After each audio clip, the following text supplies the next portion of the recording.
Hello everyone, welcome back to our YouTube channel. आइए continue करते हैं आपकी यूनिट इलेक्ट्रोकेमिस्ट्री। आज जो है वो हम डिस्कस करेंगे इलेक्ट्रोलाइटिक सेल एंड इलेक्ट्रोलाइसिस के बारे में। ठीक है, तो इलेक्ट्रोलाइटिक सेल जो है वो क्या होता है, सबसे पहले हम इसके बारे में बात करते हैं।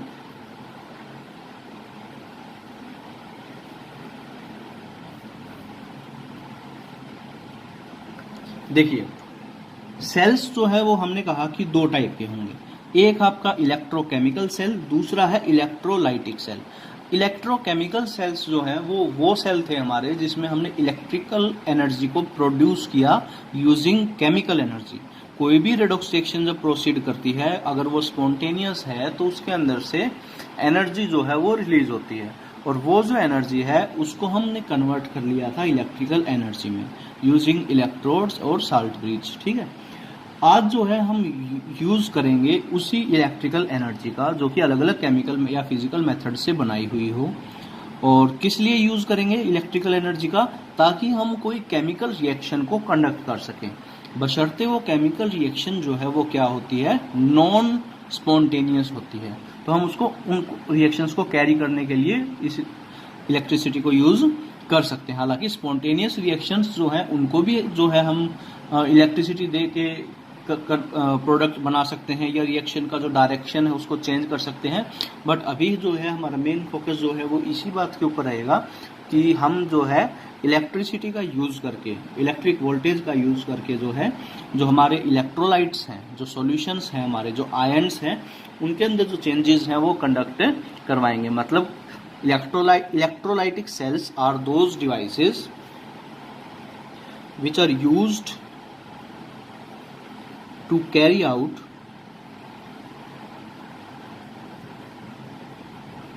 various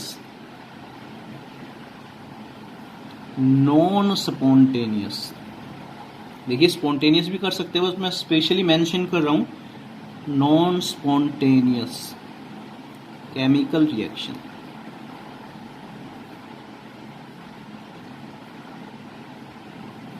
using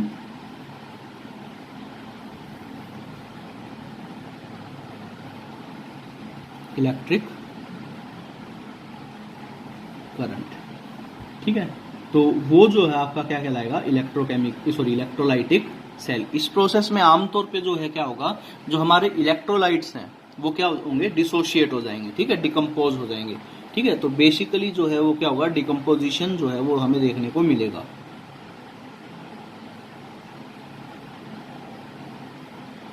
decomposition of N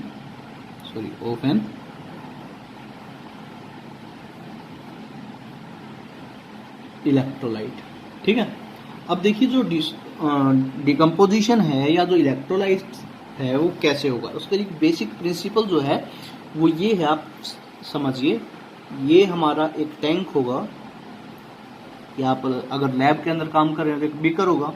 ठीक है, इसके अंदर जो है हमारे दो इलेक्ट्रोड होंगे एक ही बीकर के अंदर। देखिए इलेक्ट्रोकेमिकल सेल जो हमने पढ़े वहां पे जो है अलग अलग बीकर्स के अंदर क्या था, अलग अलग सेल्स थे। यहाँ पे क्या होगा, एक ही बीकर के अंदर अलग अलग बीकर के अंदर क्या थे, वहां पे अलग अलग इलेक्ट्रोड थे। यहाँ पे एक ही बीकर के अंदर हमारे पास क्या है, दो इलेक्ट्रोड हैं।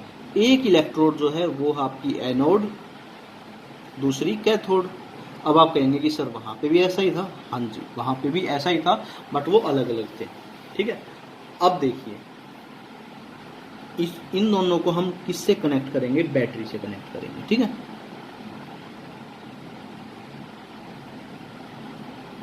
ये बैटरी का आपका पॉजिटिव टर्मिनल और ये बैटरी का नेगेटिव टर्मिनल।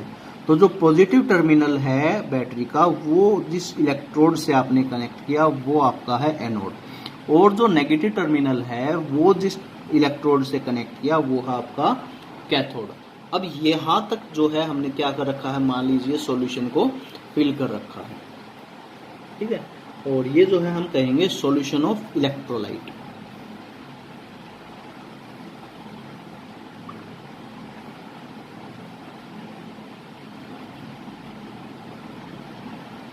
मतलब कि जैसे हमने मान लीजिए साल्ट लिया, नमक लिया, उसका सॉल्यूशन प्रिपेयर किया, तो वो जो है इलेक्ट्रोलाइट जो है क्या हो जाएगा, उसके अंदर सोडियम क्लोराइड। हालांकि उसके अंदर वाटर है, तो वो भी वाटर जो है उसका भी इलेक्ट्रोलाइसिस हो सकता है, तो इसलिए जो है वाटर जो है वो भी हमारा क्या माना जाएगा, इलेक्ट्रोलाइट माना जाएगा। ठीक है, इसी तरीके से अगर हम कहें लेड ब्रोमाइड PbBr2 AgCl2, तो अलग अलग तरह के साल्ट्स जो है वो यूजुअली हम यूज करते हैं, एसिड्स का भी कर सकते हैं और बेसिस का भी कर सकते हैं। ठीक है, तो ये जो है हमारे क्या है, बिल्कुल सिंपल सा मेथड है। तो आप देखिए, अगर जो है हमने इसके अंदर क्या लिया, Na और Cl का एक बिल्कुल सिंपल एग्जांपल लेके मैं चल रहा हूँ, ये Na पॉजिटिव और Cl नेगेटिव है। ठीक है, तो जैसे ही इलेक्ट्रिसिटी हम पास करेंगे, ये जो नेगेटिव आयंस हैं ये मूव करेंगे आपके पॉजिटिव इलेक्ट्रोड की तरफ, और जो पॉजिटिव आयन है वो मूव करेंगे आपके नेगेटिव इलेक्ट्रोड के ऊपर। ठीक है, और यही जो है वो क्या कहलाता है, इलेक्ट्रोलाइसिस या फिर इलेक्ट्रोलाइटिक कंडक्शन या फिर आयनिक कंडक्शन। ठीक है, क्या कहेंगे हम इसको, आयनिक कंडक्शन।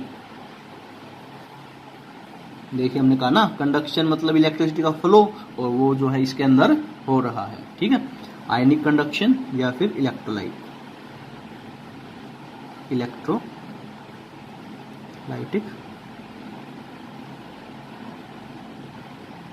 कंडक्शन। ठीक है, तो ये जो है, अब देखिए इसमें जो है कैथोड और एनोड्स जो हैं उनको हम डिफाइन कर लेते हैं। जो पॉजिटिव टर्मिनल है आपका Na, जो पॉजिटिव चार्ज है Na पॉजिटिव, वो क्या है, कैटायन है। कैटायन कहते हैं हम पॉजिटिव आयंस को हमेशा। पॉजिटिव आयन जिस इलेक्ट्रोड के ऊपर जाता है उसको उस कैटायन की वजह से ही हम क्या कह रहे हैं, कैथोड कहते हैं। और जो नेगेटिव इलेक्ट्रो आयन है उसको हम क्या कहते हैं, एनायन। वो जिस इलेक्ट्रोड पे जाके डिसोशिएट होगा उसको हम क्या कहेंगे, एनायन।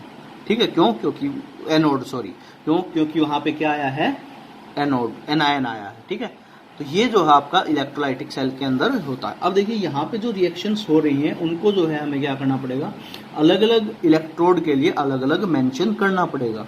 तो सबसे पहले हम लिखते हैं एट एनोड, कि एनोड के ऊपर क्या हुआ। ठीक है, इसी सेल के लिए हम बात कर लेते हैं। एनोड पे क्या होगा, तो ये Na पॉजिटिव है, ये क्या करेगा, एक इलेक्ट्रॉन को एक्सेप्ट कर लेगा, और जो है ये किस में कन्वर्ट हो जाएगा, आपका Na में कन्वर्ट हो जाएगा। ठीक है, दूसरा एट कैथोड, कैथोड में क्या होगा, जो Cl नेगेटिव है वो क्या करेगा, एक इलेक्ट्रॉन रिलीज करेगा और Cl एटम में चेंज हो जाएगा। बट ये जो Cl है ये फ्री स्टेट में होगा। ठीक है, बट जो कि स्टेबल नहीं होगा, तो ये दूसरे Cl के साथ जो है वो क्या कर लेगा, दोबारा से रिएक्ट कर लेगा और ये बना देगा Cl2। ये जो चेंज आपका ये कहलाता है प्राइमरी चेंज।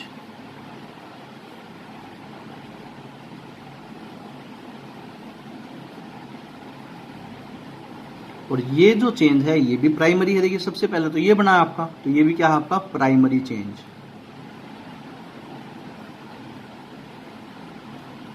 ठीक है, अब देखिए प्राइमरी चेंज के अंदर जो प्रोडक्ट बना, अगर वो दोबारा से किसी के साथ रिएक्ट करके नया प्रोडक्ट बनाता है तो उसको प्राइमरी थोड़ी ना बोलेंगे हम, फिर उसके लिए क्या वर्ड यूज करेंगे हम, सेकेंडरी चेंज।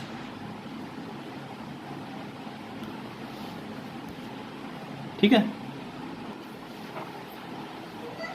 तो अब हम डिस्कस करेंगे, ये तो हमने डिस्कस कर लिया कि इलेक्ट्रोलाइटिक सेल जो है वो काम कैसे करता है।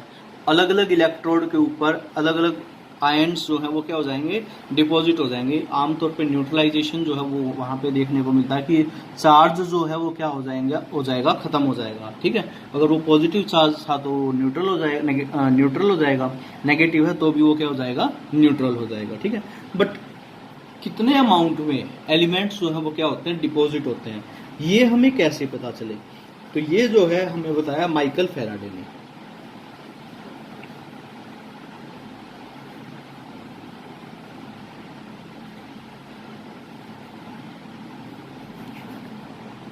ठीक है, बहुत इंपॉर्टेंट बात जो है माइकल फैराडे ने हमें बताई, जिसको हम जानते हैं माइकल फैराडे लॉ, या सॉरी फैराडे लॉ। हालांकि फैराडे लॉ जो आप फिजिक्स में भी पढ़ेंगे, बट वो जो है थोड़े से अलग है। ठीक है, तो सबसे पहले हम बात करते हैं Faraday's first law of electrolysis की। ठीक है, first law of electrolysis.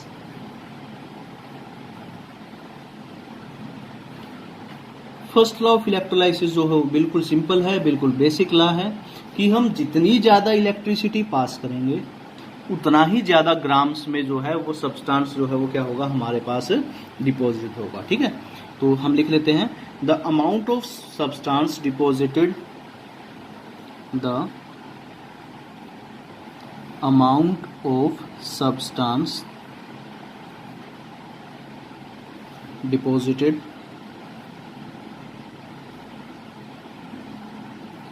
is proportional to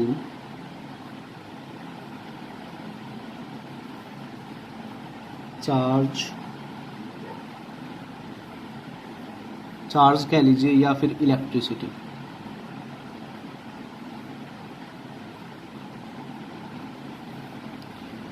past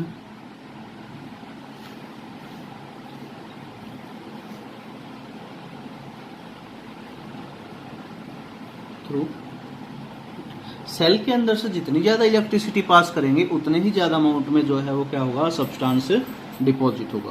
तो हम ये कह सकते हैं कि वेट जो है सब्सटेंस का जो डिपॉजिट हुआ is directly proportional to charge, या weight is equal to Z into charge क्या है, सॉरी।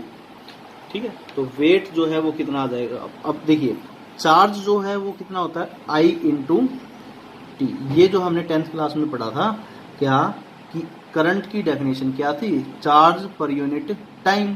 तो अगर हमें चार्ज निकालना है तो करंट से क्या कर दिया हमने, करंट को टाइम को मल्टीप्लाई कर दिया। ठीक है, तो हम क्या लिख सकते हैं, अब W is equal to Z I T. ठीक है, और जो आई है, ठीक है, वो क्या होगा कि हमने करंट जो है वो कितनी वोल्टेज का या कितने एम्पियर करंट जो है वो पास किया, कितनी देर के लिए किया, और Z जो है वो क्या है, आपका कांस्टेंट है। ठीक है, इसको हम कहते हैं is equal to electrochemical equivalent.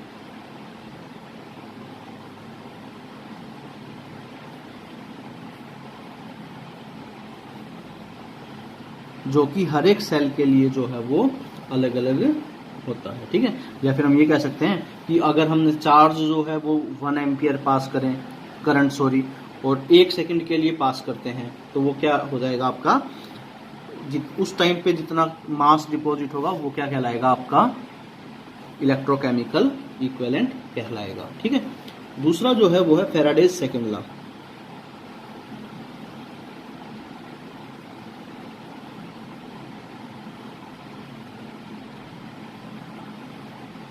Faraday second law जो है वो थोड़ा सा कॉम्प्लेक्स है। ठीक है, वो ये कहता है कि जब हम दो सेल्स को, ठीक है, जैसे हमने जो सेल्स पढ़े इलेक्ट्रोलाइटिक सेल, अगर उन दो सेल को एक साथ जो है वो कनेक्ट कर दें सीरीज में, ठीक है, तो उन दोनों इलेक्ट्रोड्स के जो सबमिशन का जो रेशियो है वो डिपेंड करेगा उनके इक्विवेलेंट वेट के ऊपर। ठीक है, जैसे मान लीजिए ये एक सेल है आपका, ठीक है, इसके अंदर जो है आपने इलेक्ट्रोड डाल दिया, मान लीजिए कॉपर के, ठीक है, दूसरा है इसके अंदर आपने इलेक्ट्रोड डाल दिए मान लीजिए सिल्वर के, इन दोनों को आपने सीरीज में कनेक्ट कर दिया। ठीक है, तब कितने अमाउंट में कॉपर डिपॉजिट होगा और कितने अमाउंट में सिल्वर डिपॉजिट होगा, ये जो है ये हमें कहां से पता चलता है, Faraday's second law of electrolysis से। ठीक है, ये क्या कहता है कि वेट ऑफ कॉपर डिपॉजिट